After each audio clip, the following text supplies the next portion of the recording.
Prosessiteollisuudessa murtokalvot toimivat ylipaineen tai alipaineen suojalaitteena, ja niitä asennetaan usein kriittisiin kohtiin prosessijärjestelmissä. Yksi yleinen tapa on käyttää murtokalvoa ainoana suojalaitteena, jolloin se toimii järjestelmän viimeisenä turvana.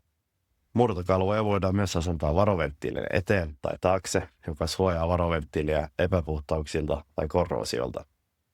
Jossakin tapauksissa käyttää kahta murtokalvoa peräkkäin tai rinnan vaihtoventtiilillä, jolloin suojauksen jatkuvuus voidaan varmistaa huollon aikana. Lisäksi murtokalvoa voidaan asentaa varoventtiilin ulosmenupuolelle estämään takaisinvirtausta tai antamaan signaalia, kun varoventtiili on auennut.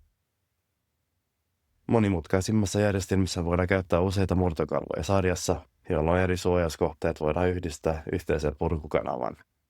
Näin varmistetaan sekä prosessin turvallisuus että järjestelmän tehokkuus. Olemme teitä varten, kun oikea murtokalvovalinta on edessä.